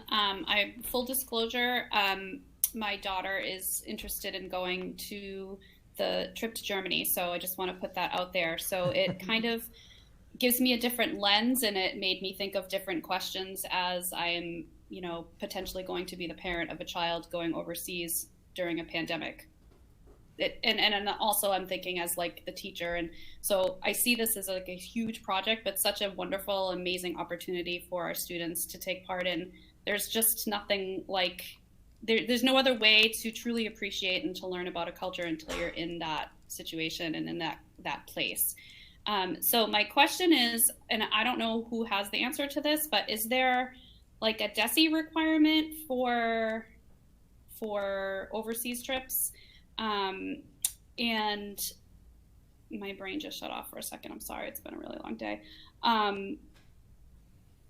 What would be, or do we know what a protocol would be? So if a child or a student were to get sick while they were there or contract COVID while they were there, then what happens? Are they quarantined there? And so I don't know if there is a protocol for that, but I feel like as a parent of a person who might be going over there, I would, this is a question that's on my mind. And then, we do need to have a plan if we're doing this. So, and then is this all the same for all of the trips, for the overseas trips? Like, is it the same protocol and the same, you said it's the same company, so. Sorry, that was a lot. I can speak to my prior experience with this company in situations that required either extracting kids from a place or providing them care. And my experience with them, monetarily, they have refunded every penny every time we've canceled, and that's been very many times, actually. The French trip was canceled several times. Not one parent lost a dime, so that's a good thing. I know that when the company has been, there was a school, I don't know where it was in the United States, but they were in a city in Europe that had a terrorist attack. They were actually able to extract those kids instantaneously because they had local contacts that worked there, and get the kids to a safe place. So my confidence with the company is pretty high, I would say, at this point, after having dealt with them for all these years. Your question's a really good question. What would it be? I know if a kid actually had COVID, they couldn't get on a plane. Right. So they would have to be there, and they would have to get care. So I will email the company, and I will find out about that specific procedure. That said, since I don't have an immediate answer for you on that, in good faith, my assumption would be that you could trust them to take care of the child, and all would be, I think, end well. The other issue is that everybody has to be vaccinated, so what is really the percentage of chance that somebody is going to contract the disease and get sick, Right. Yeah. And thank you for your comment, because so many families are not signing up, especially for our German and French trips, because they're afraid of them being canceled. So that, if you guys vote to approve it tonight, we're gonna, get out the advertising. So. Thank you. All right. Mrs. So Vici? my only question is a follow-up to Pam's, in that so let's say, assuming the company would take care of the person who gets sick, what's North Andover's role in that? Like, everybody from North Andover comes back and the kids buy him or herself out there? Or do we have a policy around that? Probably not. I don't think we have one today. Right. I would hope we'd leave somebody there. The chaperones have to stay with the Right. student. Yeah. Okay. One chaperone would have to That's stay. And, Okay. and oh my, that would be such a terrible thing. Oh, what's Just happening in kidding. Los Yeah. Angeles. Right. And I was just going to say, I think something similar happened. It might have been a music trip It was. where a student actually had a medical issue in California, and there was a chaperone who stayed with them there. So I would anticipate that, but Okay. that may not be a bad policy to just ensure that we have a chaperone. A responsible adult, I know, on site would be huge. and that person would need to be like, I'm sorry to interject, but like they would have to be a designated person set before the trip starts, right? Because it doesn't even necessarily have to be COVID related. There could be an injury or some other kind of fluke thing that happens. So, as I was thinking, we don't have passports in my house, and so we're going to get that process started quickly. And I thought, well, I'm getting mine too, and so is my husband, because if anything happens in Germany, if my daughter's there, I'm going. So that's kind of where my thought process was going. It doesn't necessarily have to be a COVID accident or injury or illness. It could be anything. And so we should have some kind of plan in place. The de facto policy I always followed on the French exchange was that a certified teacher be with any child who either had to go to the doctor or had to go to the hospital or something like that. And thank God we haven't had any serious anything. So. And I, too, am fully supportive of it, so thank you. Mr. Mabley? So my key question is really around, are there numbers, do we have to hit certain number of participants to let the trip happen? Because I know, like you said, many years we've approved trips to France or to Quebec, and they didn't happen because of not enough people signed up. I don't stand in the way of any of this either. I'm just concerned that people are going to be too nervous. They're not going to sign up. What is the threshold? We have to have 10 kids for each trip. Yeah. But the Spain trip already has 23. I was going to say the Spain trip, I know for years, I know kids who have done it, and it's always big numbers. And I know that's been harder for France and Germany. We haven't done it for French and Germany. So 10 is the threshold. Yes. And by when? October 15th for French and German. You have to have 15 kids by next week. We have to have 10 kids by the 15th. 10 kids by the 15th. Yep. Okay. But they have been flexible with us in the past. We've pushed the deadline back before, and if I email her and say, hey, people are hesitant, I bet she would be flexible. Right. Do we know what those numbers are right now? There's one person signed up for the French trip, but at open house, I spoke to numerous parents who were interested, but they wanted to wait for this meeting to figure out whether or not it was really going to happen, so they would not lose money. Mm-hmm. Okay. I think that's part of what I was going to say. I think that's part of the importance of the presentation tonight, not only for Spain, but for the others, so that the word can get out, because there isn't a lot of time if they're going to be able to go to get the numbers to 10, if possible. Yep. So. Very good. Thank you. Just quickly, I'll say, having looked at the trips, I mean, they're fantastic opportunities for the students to be abroad. And I don't know, sometimes I think these trips are somewhat wasted on the youth to a degree, because they're so fantastic. I hope they appreciate them. And as somebody who's lived abroad for a couple of years, there's nothing that compares to kind of being in the culture and hearing and learning and all of that. So I appreciate your comment of it being a language lab, if you will. The other thing I would just add is, I do think it is a little bit of a carrot with the students as well, right? So, the enticement to continue to work with that language to get to the point where they can do these trips. I know my oldest is registered for the Spain trip, and a number of his friends are continuing because they want to do the trip. So it is exciting.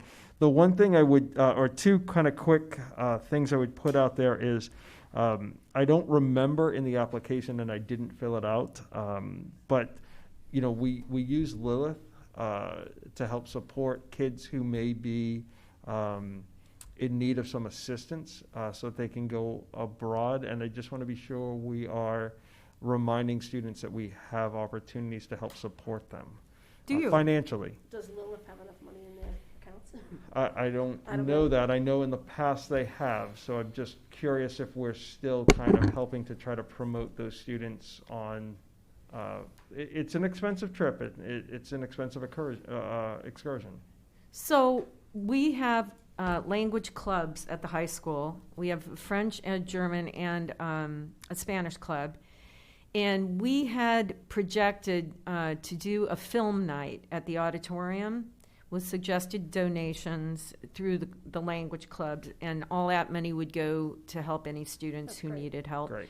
We also have the induction ceremony next Thursday night for the Language Honor Societies. And involved in that membership is service. You have to do 8 hours of service.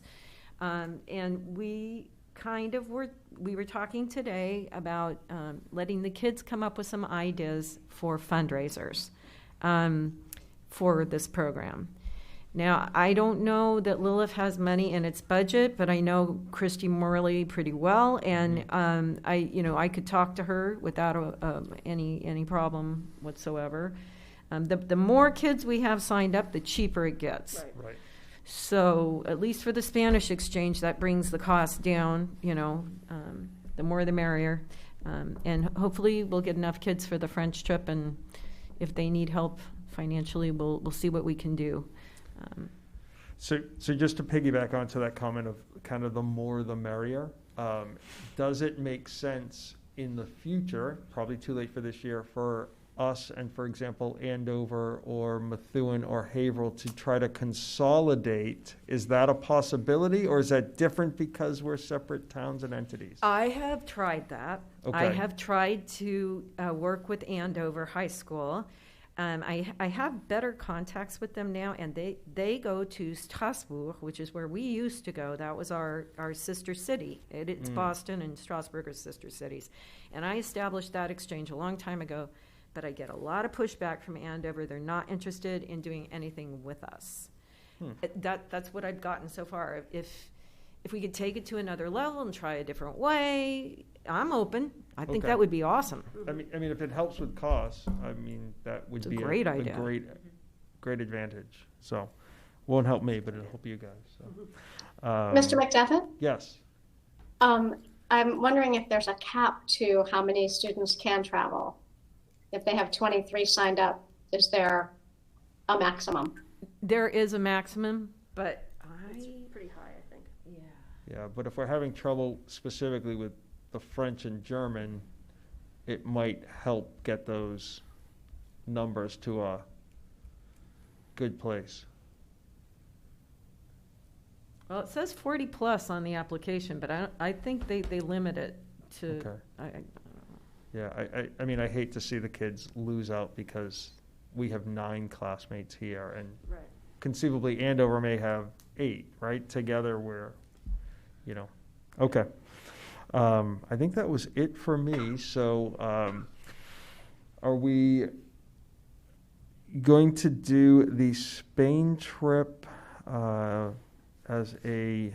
Can I make a motion to do Spain, Quebec City, and Germany as presented? Because they just said they have to have it by the 15th. I was going to ask if we were going to Okay. do them all individually or together. So it sounds like you're I recommending would we make do a them motion together. to do all 3 together, Second that. Okay. to approve those. So I have, for Mrs. Mably, a motion to move for all of them together. Those and three, not the whole sheet. Those three, correct. The ones that are highlighted in red. And Mrs. Vitsky, to do them together. Any additional discussion on that? All right, seeing none, hearing none, I will move forward to approve the Quebec City and Germany trips as presented in our packet and subsequent materials. So we'll start with you, Mrs. Picard. Yes. Mrs. Petrowski? I will vote yes with full disclosure that I have a potential student going. Okay. Mrs. Vitsky? Yes. Yes. Mrs. Mabley? Yep. And the chair votes yes, also noting that I have a student who will attend the Spain trip. So 5-0. Bon voyage. Thank you. That's the only language I can say it in right now. And of course, merci. Of course, you'll continue to monitor the travel advisories from the State Department, all the different things, and the other two trips, 4 months out isn't until December something, I think so. Right. Congrats. No, you're very All right, welcome. thank you. Before we leave this, can I just ask one other thing, or are we A going to do question other for things? Mrs. Carroll, or? No, not for Mrs. Carroll. Oh, Like, okay. Just this trip stuff. Trips in before we general, leave, okay, yeah. yes. So, while we asked the question, is there a minimum? We need 10 to go to when I look at the music trips, I know it's just down to Boston, but I would imagine if half your symphony or whatever is not, their parents won't allow it, or they're afraid or whatever, or half the courses, like, at what point does the trip fall apart? And maybe it doesn't, but I think everybody needs to understand that. I mean, I don't think it has any bearing on whether or not we approve it. It's just would be really important. I would hate if kids say, I totally want to do the band trip, and then there are no trumpeters, and so therefore they can't do it. And I think that would be standard with anything, even an elementary field trip. If enough parents said no, I don't want to approve my child going to that, it doesn't happen. I don't anticipate a problem with the music trip. Do you want me to speak a little bit to the music trip? No, or I just not? want to. I guess maybe I'm just saying my opinion here, but I mean, it's not for us to say whether or not someone should be allowed to make the choice. It's their choice. Right. But if they don't choose it, there may be disappointments if not enough people are on board. And so that's just something. And again, as Ms. Carroll already said, it sounds like with all the trips put out there, everybody's being very clear about these are the financial risks that you might lose if it gets changed. These are, the issues, but, you're going into this eyes wide open. And I think that's hopefully what parents are doing on making their own choice, because it is their choice. It's not really ours. So. Right. For any of the other trips, there are no deposits being taken right now, so there's no action required by us at this point. We could proceed with the existing trips today, or we could pause for a little bit later as we see what travel restrictions may or may not be in play. Yeah, so I think, Ms. Marks, do you want to speak to that? I think that's really where this came down to, is we put these on earlier than we ever have, and as things change, I think it's easier for teachers to gauge if they know it's approved, with the understanding that the company may cancel. Right. There may be a State Department reason. There may be all the different components to it.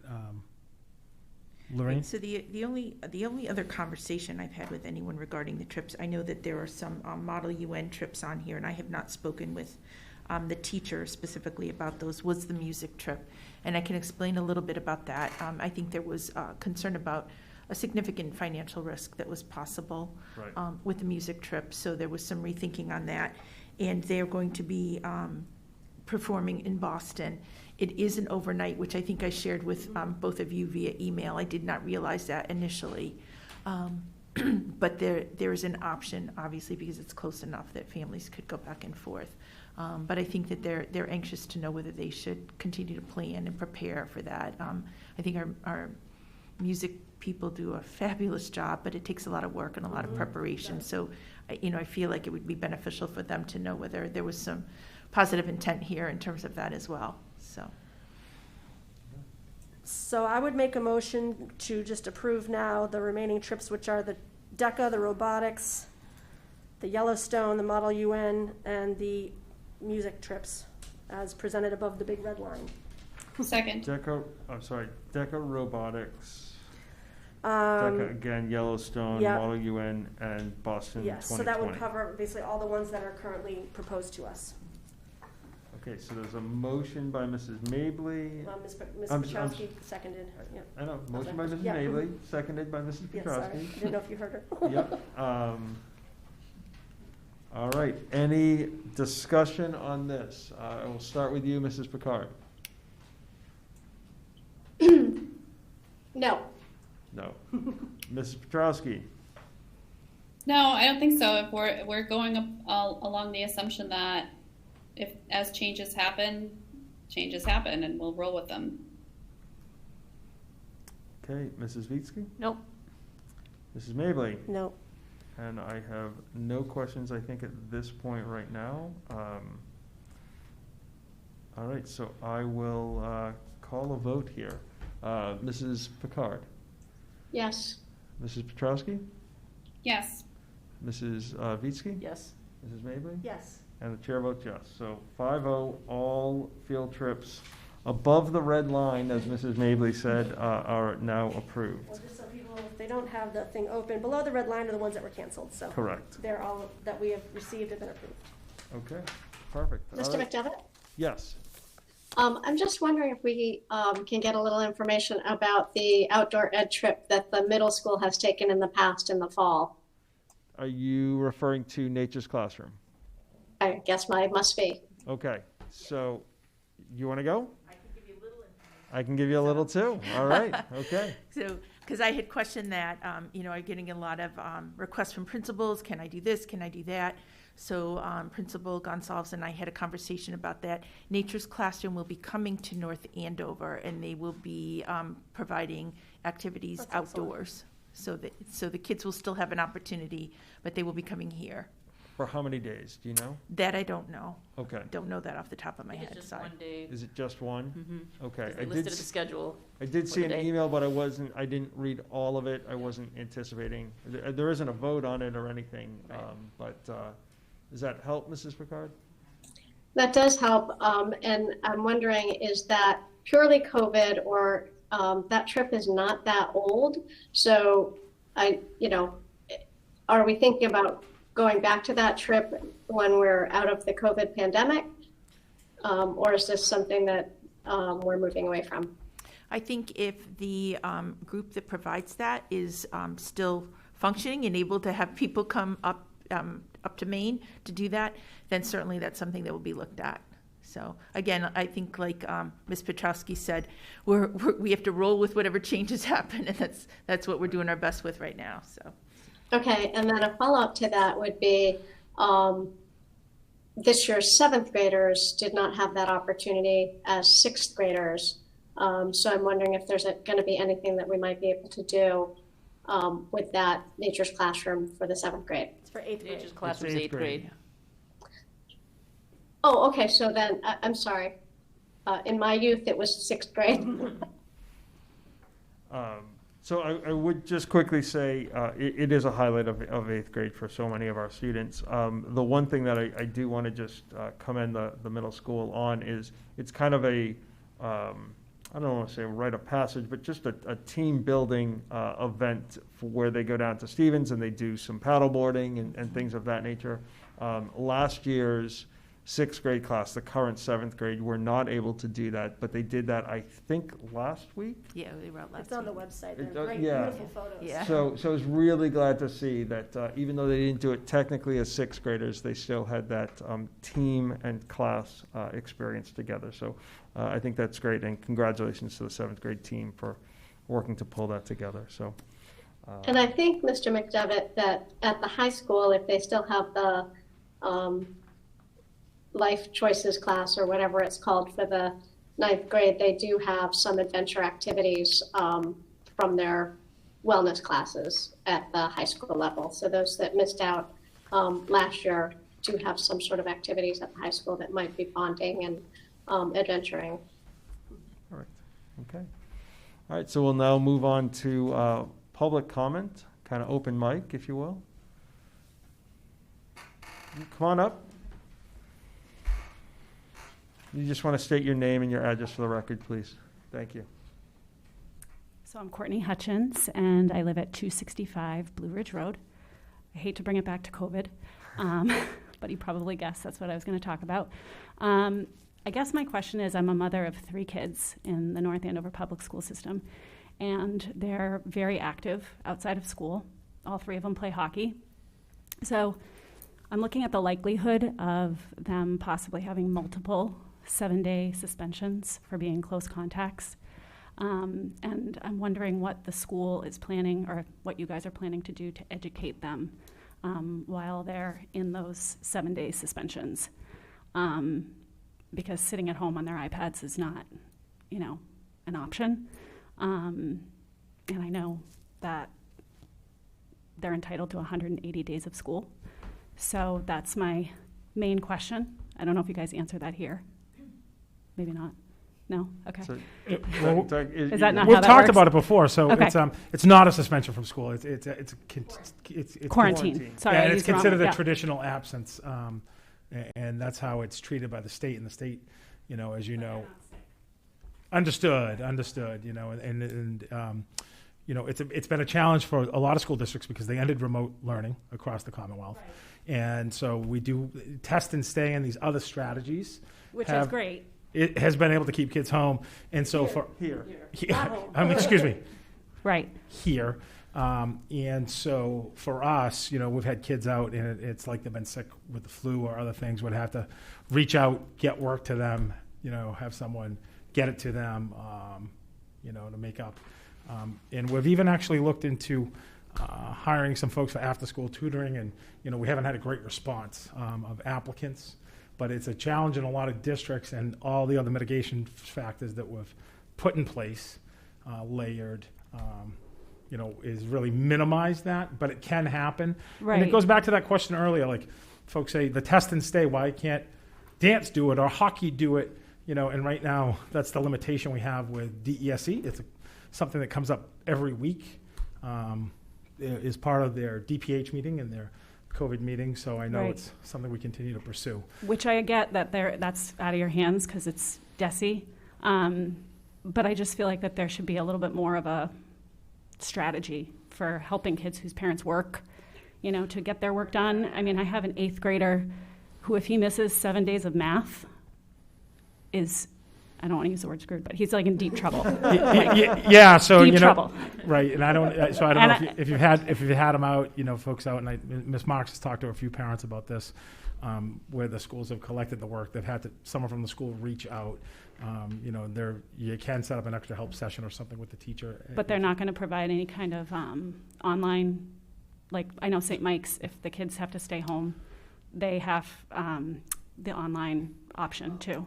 Yeah, so that's really one of the challenges, is that we now have all the kids back. So, last year, up until April 5th, when we brought everyone back, we had kids that were half at home, half getting a lesson online.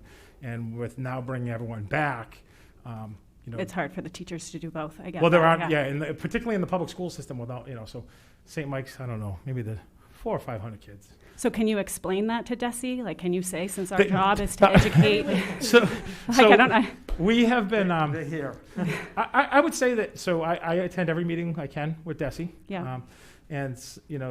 We provide quite a bit of feedback from the Superintendent's Association.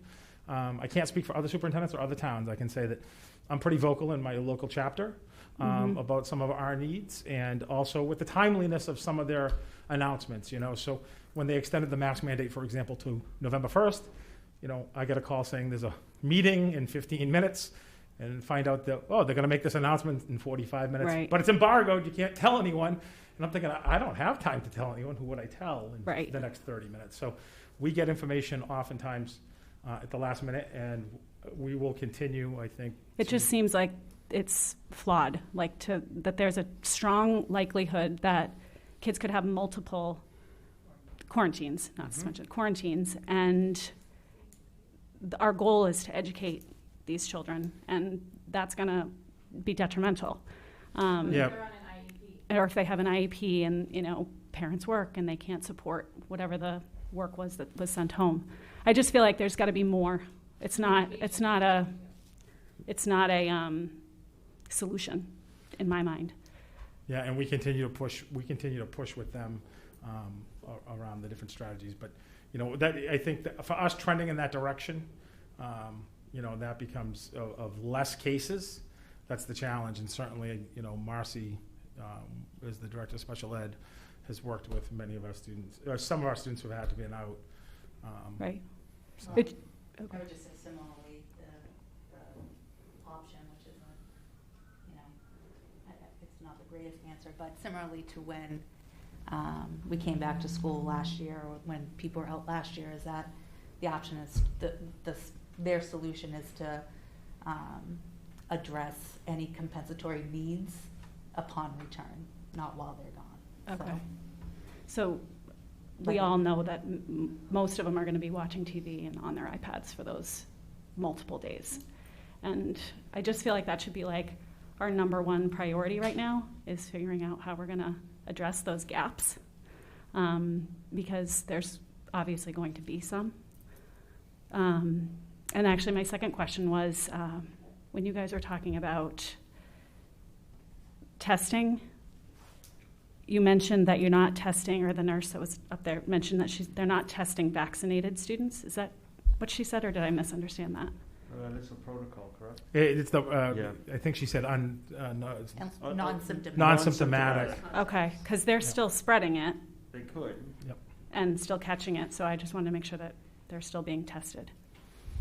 Yeah, so we're following. I mean, I think Cheryl is gone. Yeah. She's She's still there. She's still there. I mean, we're following all the I'm here. Oh, there she is. So we're following That all the came up when she was we're talking following all the about- protocols, and Cheryl's on more webinars each week. And for those who don't know, she's one of the best in the business. She was the nurse administrator for the state a couple years back. The rules change quite a bit with the state, but we continue to push for what's best for kids. And Cheryl, do you have anything to add?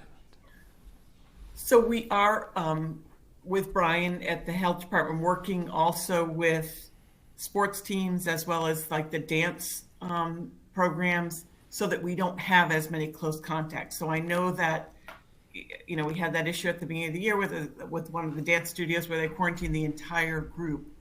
And now they are, keeping kids a little bit more separated, and they're actually paying attention to who's next to each other. So we'll have less close contacts. This week, we, again, because of all the cases going down, we had 9 students that were close contacts out of school. So, we started with 40 or 30 other weeks. So I'm glad that the number is now going down. And I know Brian's also worked with some of the sports teams as well to change some of the way that they have protocols. I know hockey's been difficult. It's always been one of the higher transmission sports. So that's something I'm hoping with the numbers to continue to go down. We certainly don't want students out of school. Yeah, I think my main question was, they should probably be testing even vaccinated students, though, correct?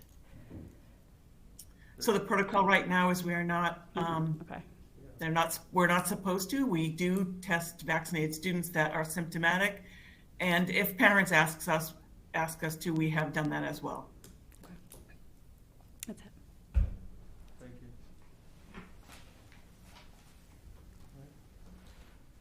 Other questions? Or comments, I should say? All right. Mrs. Picard, anything? No, not really. I did go to the band competition, and it was fantastic. I did hear that there was excellent attendance at the Napron coffee chat, so I'm really happy about the things that are happening in North Andover, and looking forward to the school capacity forums that are going to be held. Mrs. Petrowski? So I just had like a quick response to these questions and concerns, and I just wanted to just applaud you for bringing these up and for advocating for your children. The teachers are just as frustrated as the parents when this happens, or the potential idea of that, because it's hard, but we're stuck with the limited resources that we have, and it's just kind of where we are. But it's not. We're stuck between a rock and a hard place at this point. And just in general, I don't know, I'm just happy to see things that are normal and activities that are happening. It's great. And I'm looking forward to the school capacity meetings too. I gotta go sign up for those. No, just wanted to mention the North Andover Athletic Association's having its annual Nights on the Run back again this year on October 16th. So any casual joggers, walkers, racers coming out and support high school sports on a not too flat course, but not too difficult either. I was going to mention the same thing, and I know it's a big. The elementary schools have a big trophy that they're trying to win to have displayed at their school for the year. So it's always been a nice event to have kids out and moving their bodies, and it's nice to be able to be outside these days, right? So I'm happy that they're bringing that event back. I think it might be called the Thompson Trophy because I think Thompson has not let it leave its... In like 4 years, I think. It for was a the long Atkinson time. Trophy, and then it's been the Thompson Trophy. But I know that there's the principals have been helping to stir up a rivalry, so that's exciting. All right. I've heard some commotion. Atkinson's getting ready to take it back. Yeah, they had it for years, so that's good.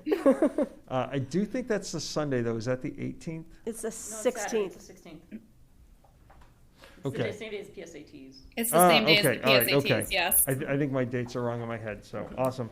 All right, I do not have anything additional to add tonight. I think I would just entertain a motion to adjourn. So moved. Second. So we have Mrs. Mably and Mrs. Vitsky. Sorry, I'm just making notes. Any discussion? All right, Mrs. Picard, Yes. Mrs. Petrowski, Yes. Mrs. Vitsky? Yes. Mrs. Mably? Yes. And the chair votes yes. 5-0, we are adjourned. Thank you all.